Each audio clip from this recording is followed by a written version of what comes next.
What a performance last night. I can't lie, Gio. I'm very happy. One, because we actually won, which feels nice after the heartache and the difficulties we've gone through. Two, because we went through top of the group. But three, because it felt like, especially that first half, performance akin to that of the beginning of the season, where we were really rocking and rolling. We were really in control of what was going on. And we all felt a lot of positivity. It felt closer to that performance than any other we've had since then, in my opinion. Yeah, I woke up feeling good this morning, Charlie. Bit of spring in my step, thinking it was some of our wins, like you said. This goes back to perhaps earlier on in the season, and I think James Ward-Prowse's positioning was pivotal to the correlation between the start of the season and last night. What was similar between last night and the start of the season, and it's just the main thing has been or was James Ward-Prowse pushing up and supporting rather than Thomas Souček doing it, but.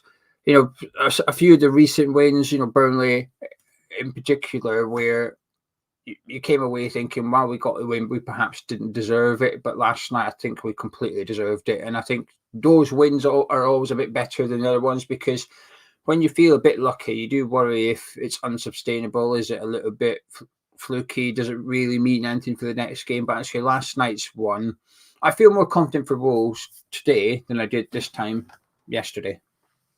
Yeah, I think that's fair. I think one thing I've heard a lot of people talking about is the idea of the Freiburg poor, us good argument. And I feel like one thing I would say in general about that argument is it doesn't matter if the opposition are poor, you still have to beat them and be better than them to win. But two, I don't think you can talk about it too much because we were just so in control of the game.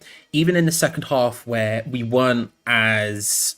we weren't like, I think in second half we maybe stepped down a gear. I don't think we were trying as hard. I think subs like bringing off Alvarez, for example, stuff like that did affect the way we were playing a little bit. Even then, I still felt like we were completely and utterly in control of the game. It never felt like it was in danger of getting away from us too much. It felt like actually we're good with what's going on right now, and that is hugely different to what we have seen. Where, like you say, there have been games where, unfortunately, we've managed to wiggle our way through for a win, but we go. Well, we got away a bit with that one. It didn't even feel it never ever felt like it was getting to that stage. And like you say, James Ward-Prowse is the big one for me. Well, there was a couple of big ones, but James Ward-Prowse was one of them because we've seen Thomas Souček play the more advanced role out of the two of them quite frequently recently. And I get it. When you don't have Mikel Antonio up front, you do need some sort of physical presence to some extent. And Thomas Souček obviously has that huge upside of one being just a massive bloke who can get in the box and header it in. But two, let's be honest, he is clinical in the box. He is one of our more dangerous people in and around the box. I think James Ward-Prowse being more advanced is vital to that kind of style of football that we played last night. Yeah, it's sort of... I think Souček being a more advanced in the midfielders forces your hand a little bit, which is you're probably going to have to go out wide in order to build up the play because you can't. If we talk about it in terms of occupying space rather than actual positioning, and Souček's occupying the space for number 10, I think it can restrict what you can do in your build-up play. If Alvarez and Ward-Prowse have it in a deeper role, for example, you can give it to Souček, but the likelihood of him doing much with it is probably not there. With Ward-Prowse, you probably got more of a likelihood of creating something. I thought a lot of our build-up was central, which isn't particularly like us, especially when Paqueta, in terms of positioning, is out wide. Whereas if we see Paqueta in the middle, certainly, like the first 10 minutes against Fulham, everything was going down the middle because Paqueta was in the number 10 role. But last night he wasn't. He was back out on the left. But we still played it through the centre. And a large part of that, I feel, was because A, Ward-Prowse was further forward, and B, because Souček was next to Alvarez, I thought we saw Alvarez getting forward as well. Usually he's sort of defensive midfielder, quite restricted. Now, I like him like that. Okay, I will hold my hands up and say I didn't want Alvarez to do what he's doing last night. I've never wanted him to do it. But almost having two number 6s, it allowed Alvarez to just get involved in the build-up a bit, and we saw the benefits of that, an assist and a goal, and it was two really good bits of play as well. It wasn't like, headed it in from a set piece, which is what you can do without Souček being next to you. It was both goals came as an advantage of playing Souček next to Alvarez, which took the shackles off. I just hope for Thomas Souček's sake he's no longer going to be Declan Rice a little bit, which is where you're going to have to sit back because now we've got Edson Alvarez that can go forward. Souček at some point is going to feel a little bit hindered once more. But last night I thought the tactics were spot on. I thoroughly enjoyed it. Second half, it was boring, Charlie, but we had to reduce the tempo. We've got a lot of games coming up. If we went out there, just crank it down a little bit. Job was done. We were 2-0 up. The game was won. We didn't need to go win 4-5-0. The difference between winning 2-0 and 5-0, there isn't any. Sure, we might get a bit more of a confidence boost off the back of it, but at what expense in terms of energy? We didn't need it. We needed to conserve energy and get the win last night, and we did both. I think it's a faultless evening for Moyes and Royce. I think when you said to me at halftime, you came on the watch along, obviously did the halftime period, and you were talking about the idea of taking Alvarez off because of the yellow cards, because of how important he is to the team, and resting him up. And I was innately terrified of that idea, just because we've seen how catastrophic it can be taking him out of that. But we controlled the game so well that actually, in hindsight, I think you were 1,000% correct. And like you say, we've got so many games coming up that actually managing these players and moving them around in these sort of ways is going to be absolutely vital to continuing this run. Because it, as good as this win was, and as great for our season as it is, reducing it, it is a little bit of one of those situations where, from a fan-wide perspective, I feel like we lose a weekend, that feel-good factor will probably be gone instantaneously once again. So actually resting him up was completely the right decision. And as much as my fears were a little bit founded, they did get a little bit more joy moving through those areas. There's no denying that, Charlie. It was definitely the correct thing to do. I think the other thing that was... This is such a small thing to pick up on, I appreciate. Fabianski in goal, right?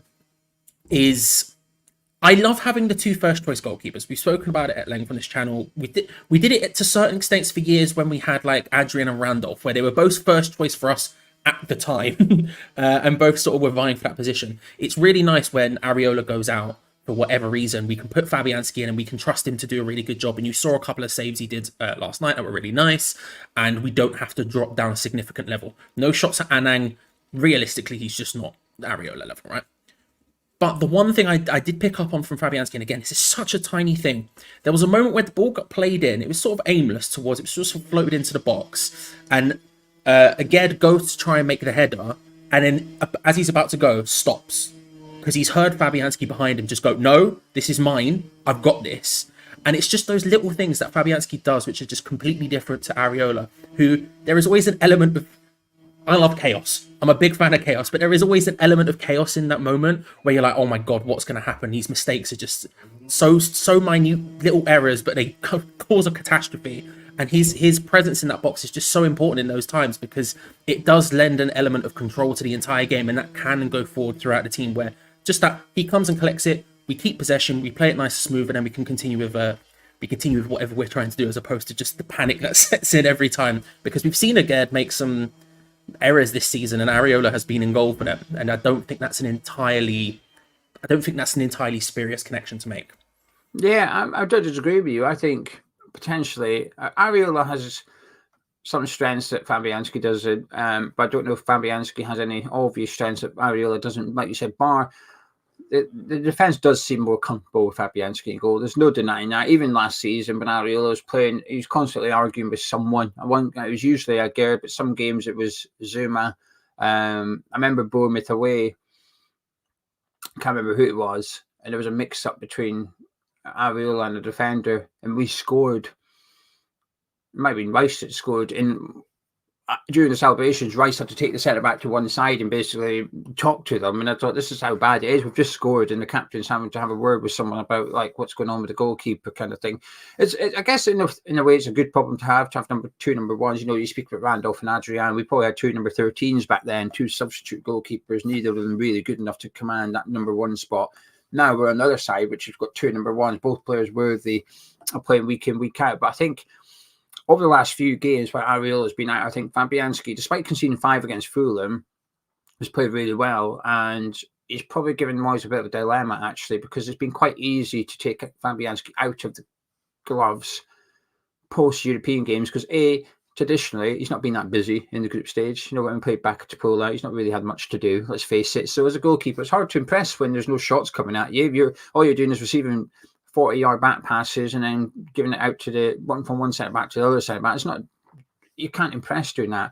But I think Fabianski has been tested in the last 3 or 4 games without Areola, and I think he's stood it well, actually. I thought he was excellent against the game prior. Spurs. I thought he was excellent against Spurs. So yeah, problem for Moyes, but a good one. I agree. Major, just to answer it, it's mine. They're running wild with it. It's imagine me who stays up all night and then goes to bed about this time, and for the last week or so it's been this. It's not the best experience I've ever enjoyed in my life.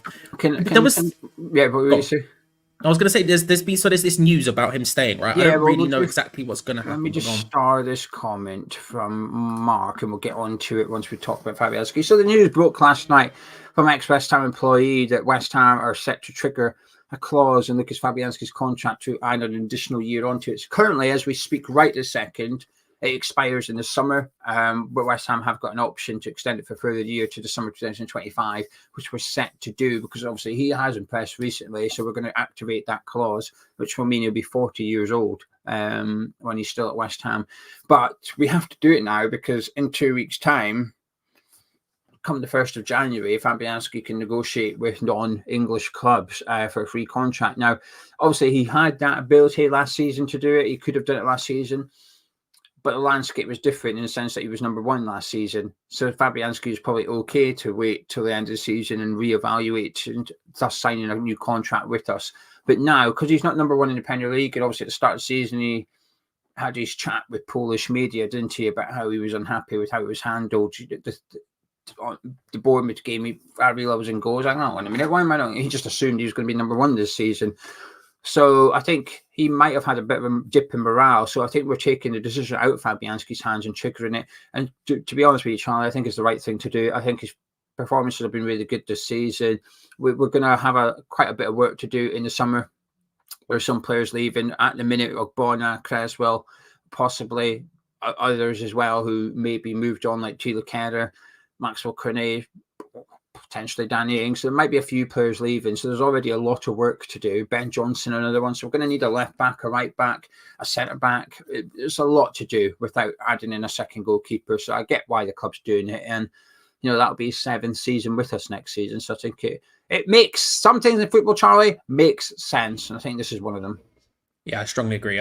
When you said 7 years, my brain just did a backflip. I didn't realize it'd been so long. How the hell has 7 years gone that fast? I agree. I think it's kind of vital. I think when you do have those little things that you can just pull the trigger on now and then not have to worry about in the summer, it's a good thing. I never like kicking the can down the road, but the fact that we have Areola here as well just gives us that safety net. If this was we had to activate it to keep him as our first choice and he wanted to leave and all these other things, I'd be a lot more concerned about it. But him being the not second choice, but fighting for first choice or picking and choosing when to play them, which is something I would love to see. Games where we are going to be under the cosh and we need someone who's just going to be completely tight, claim the balls when necessary, come out and do that. Maybe you play Fabianski. Ones where you're going to have a bit more possession like we did last night.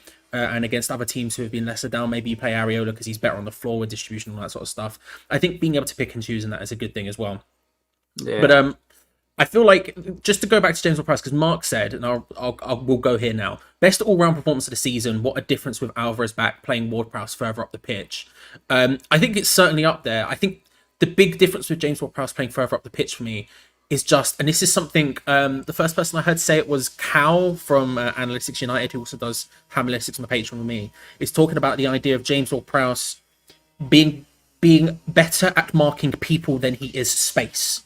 And so when he is sat in that deep position and is having to be like, right, I need to defend this sort of area, because, when we sit deep in those areas, we're to use corner terminology, we're essentially zonal marking. We have our men in the positions we want them to be in, and then we go to the opposition. All right, you come and try and find the space. We're not stepping to individuals and doing individual things.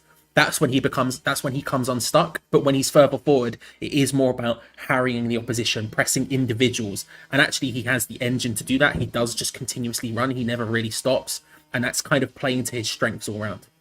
The angle I was going to take, well, I agree with everything you've just said and what Carl has said. I'm going to take a different angle. So before yesterday's game, I've been frustrated to see it. As soon as the window closed, I was a bit like, hang on a minute, why we got rid of Flynn Downs? Who's going to replace Alvarez when he's unavailable? And I'll keep banging the drum, and I still will, right? And I think I was proving further yesterday because Alvarez had to come off, and in order to accommodate resting Alvarez for half an hour, we had to change formation. A formation that was working, tactics that were working, we were in complete control of the game, but we had an inability to do a like-for-like substitute. We had to then take off Alvarez, put Fornals on, move Paqueta over, drop Ward-Prowse back. We had to move players around in order to accommodate that substitution. I dislike it. I don't like it. If it's to change it up in order to try and gain an advantage, sure, but it didn't feel like that. It felt like we were doing that. We changed it in order to A, rest Alvarez, and B, get Pablo Fornals minutes. And I didn't like that. There should have been someone on the bench that could come on and do exactly what Alvarez was doing, and there wasn't. And this has been an issue thus far this season. Whenever Alvarez doesn't play, we miss him. But last night just added another layer to my frustration, which is when Alvarez don't play, Ward-Prowse can't do what he was doing last night. But he can't, can he? Because last night, Ward-Prowse needed Alvarez and Souček behind him in order to get up and support Jared Bowen. You take out Edson Alvarez, Ward-Prowse has to go back and join Thomas Souček. Now, I don't like that partnership, but let's just say, even if that partnership, that midfield pairing worked, which it hasn't done, but let's just say it worked against Fulham and they played fine. The problem is, you're missing the James Ward-Prowse upside Jared Bowen. So what worked last night relies on Edson Alvarez to A, be the midfielder, but also B, to allow James Ward-Prowse to get up and support Jared Bowen. Edson Alvarez, in my opinion, has already been crucial to the way we play. He's crucial to David Moyes. I think he just became even more crucial last night when we watched us play like that. I was sitting there thinking, I'd love to see us play like this, but we can't, because we can't rely on him, Edson Alvarez. And then when he went off and Ward-Prowse had to drop back, so great. One of our best performers last night, the guy that was making us work, if you like. I think Kudus and Alvarez were better than him, but I think the way Ward-Prowse was playing allowed the team to play. The way we were playing in the first half relied on James Ward-Prowse doing what he did. Well, we had to take that away for the last half hour because we didn't have a replacement in Edson Alvarez. Honestly, as soon as that window opens in January, a replacement, and people keep saying, oh, you mean backup? No. I mean replacement. I want competition for Edson Alvarez, because if you have a backup, there's probably going to be a drop-off in performance and ability. We can't afford that. We've just seen how important Edson Alvarez is. So we need the next guy to be just as bloody good as him, so that when Alvarez comes out of the team, inevitably, because of suspensions, because of fatigue after international breaks, now the next one's not till March, because of just general fatigue, potential injuries. We've seen him last night get a dead leg. We need the next guy to be able to come in and us not to notice that Alvarez isn't playing. We need competition for Alvarez, not a backup. And the more I see us play, the more I think it should be the number one priority in the window, to be honest with you, Charlie, because I think we could get by without another striker until the summer. Not pretty, and there's two strikers available that would probably suit the way we want to go in the January transfer window. But I actually think a replacement for Alvarez should be the number one priority for us in January. And I think the big difference as with the striker situation is we have Mubama sat there, who is sort of as close to a like-for-like Mikel Antonio we're going to get. This is a guy who's very, very good at what he does. This is a guy who's got the movement necessary, which is completely different to the other options in Jared Bowen, and if you really want to talk about Danny Ings or Kudus up front as well. He's someone who does something completely different but more similar to Antonio. We don't have anyone who's like Alvarez. You know, Connor Coventry was on the bench last night, isn't really like Alvarez. Neither of like Orford or Patrick Kelly, who play deeper for the under-21s, is really like Alvarez at all. We don't really have anyone who can do that role to the extent he can. So I think you're 100% correct. I do think it has to be one of the big priorities. And it's one of the things that I would be shocked that when we're, you know, we used to talk about Moyes having that whiteboard where he'd have the columns of people who are moving around and all that sort of stuff. And now we obviously have Tim Stein. I don't know if he has a whiteboard. Yes, exactly. I would be surprised if that isn't something that is a constant conversation, because it wasn't just obvious last night. It's been obvious for quite a while. And I love Edson Alvarez. I adore the man. I think he is a yellow card waiting to happen, and then furtherly a red card waiting to happen constantly. But I'm kind of okay with that because I love him. But I 100% agree that there needs to be something there, because we just can't drop off to the extent we have done. It's just not something we have. I feel like James Ward-Prowse, bringing it back to him, is the replacement and upgrade for Flynn Downs. I don't feel like we have anyone else around to do anything similar to what Alvarez does. I think Alvarez is just sort of in his own bag right now, and it's never really something we want to do. I think the last thing to touch on, just before we end very quickly, is just how important it is. I'm so glad we don't have those extra two fixtures. The fact that we don't have to worry about the Europa League again until March is crazy. I mean, again, the draw happens in February. I looked it up because I'll probably be doing a live stream for it. But the fact we don't have to worry about it again until March is such a huge positive with the amount of games we're playing, that we can just relax a little bit and actually focus on the League Cup and see if we can somehow get through Liverpool and go further, and that would be a huge positive. Yeah, right. Before we disappear, Charlie, don't add it yet. Right. Despite clicking on comments, Popper's complaining we're not clicking on comments, even though we are. If we read out every comment, we'd be here all morning. We're trying to keep it shortish. It's already 20 minutes. We're doing another 5 minutes or so. Nick says Kerr needs to be Alvarez's replacement. He does that role for Germany. Johnny says having Souček and Alvarez as number 6 seemed to allow the fullbacks to be higher up the pitch last night, especially Soufal. And Wasim says that Moyes continues to carry Souček and Ward-Prowse in our midfield. Sometimes it works, like last night in Spurs, but again, it doesn't, like Fulham. I think the difference is Edson Alvarez played in 2 of those games and didn't play in one of them. Gary says we should have kept Exwhuemployee. He looked good at Sunderland. Well, he's been linked to Crystal Palace and a other Premier League club, can't recall who, but I think we've got like a 30% sell on. So if Exwhuemployee does go to Palace, let's just say 10 million for easy mathematical sake, then we'll get 3 million out of that. So Popper's asking why we don't get a room. I mean, you tune into a video me and Charlie talking and you're upset that me and Charlie are talking. I don't know what you expect. I like the sitting in the cinema shouting at, I don't know, whoever it is on just Captain Marvel on the screen. Last night, some guy in the review said he was disappointed. He disappointed to click on the video to see it was me on the video. I was like, I'm literally in every video. Like, what were you expecting? The thing is, I've had that comment, but I understand because I'm not in a lot of the videos. Like you're in every single. Even when it's the watch along, you turn up at the beginning, you turn up midway through. It's like watching Friday Night with Jonathan Ross. Going, oh, not this Jonathan guy again. What's going on? Why is Jonathan Ross hosting the Jonathan Ross show? Burgundy said, would we call him down to be a cheap alternative? It depends on the contract. It depends on the deal we've got with Southampton. We would have had to insert a clause in there, and then we can recall him in the January transfer window. But it all depends on whether we've got that. I would also say Blin Downs as a 6 is a terrifying prospect to me. I think the times he played last season was good. Was when he wasn't when he was playing a bit like James Ward-Prowse last night further forward. I think when he was given that double pivot role or in that sort of deeper role, I was terrified of what Blin Downs was doing. So I don't like that idea, but you know. Mark says Gerd has all the attributes to be a top defensive midfielder. Could he not cover Alvarez? Bill says the priorities are Jurassi and Polina like centre midfielder. Bring back Downs in the summer to cover for Alvarez. Right. Anyway, what I was going to show you, Charlie, is because Game Riot said, did someone say Kehrer plays for Germany as a CDM? Well, Game Riot, because I pay attention to what people say, despite what Popper suggests, I went and had a little look for you. Here you go. So I know you probably can't read it very well, but what you can see is here. Can you see this, Charlie? This bit over here. Yeah, so the bit on the right-hand side, you can see defensive midfielder. He's played 51 games in defensive midfield.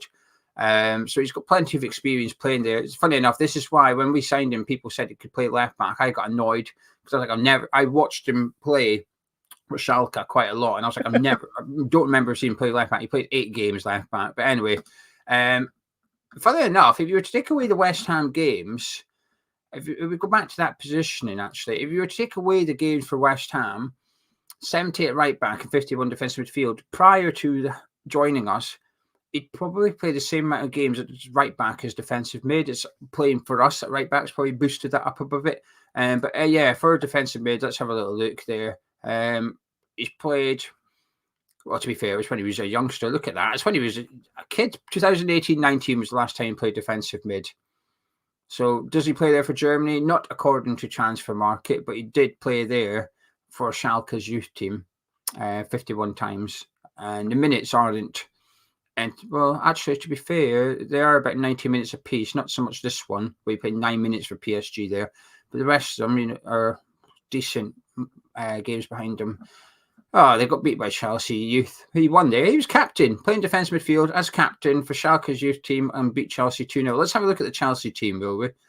To see if any you've got to have a Loftus-Cheek star player in there. There you go, Loftus-Cheek, bang. Anya right back, Tomori, Christensen, Loftus-Cheek, Solanke up front, Tammy Abraham on the bench. A who's who of West Ham targets throughout the years. Pretty much, isn't it? I always like getting down a rabbit hole with this. When we did it the other day, Charlie, we had Oh, what was it about? Someone said about James Ward-Prowse had played right back for Southampton. So I remember him doing it a few times, but he was crap there. Yeah. It was Woody did it. So I went and had to look up transfer market, and he played there like 5 times, and he got an assist in one game. It was against West Ham. Of course it was. One assist from like that against West Ham. We beat them 3-1, so I went and had to look at the team with Arnautovic up front and whatever. Last one I went down. I found Savio Nasurko. He's currently a player coach for a B side in Germany's 7th tier or something like that. And I was like, holy hell! Get him on a video. We'll try and contact him. Imagine that. Imagine being the channel that got to interview Savio. It would be unreal. It'd be brilliant. Anyway, right, shall we wrap it up there, Mr. Walsh? Yes, let's. If you've enjoyed the video, make sure to subscribe. We've got plenty of stuff coming up on the channel, including the preview. By the way, potentially new series. If enough people liked it, we'll continue doing it. Probably in the morning after a match day. Me and Charlie will go live for 20 minutes, half an hour. We'll have a little chit chat and take your comments in the live chat. And maybe, and I can't promise anything, no drills outside. Who knows, though? We'll have to see. Even start going down a rabbit hole looking at old players and clubs just to see what. Now we're fully in the Charlie and Geo bag. We're fully in the Charlie and Geo bag. Make sure to hit the notification button so you don't miss out on any future videos. And like it while you're there because it helps out the channel massively. Thank you all for watching. Subscribe. See you later, everyone. Bye. See ya. Bye.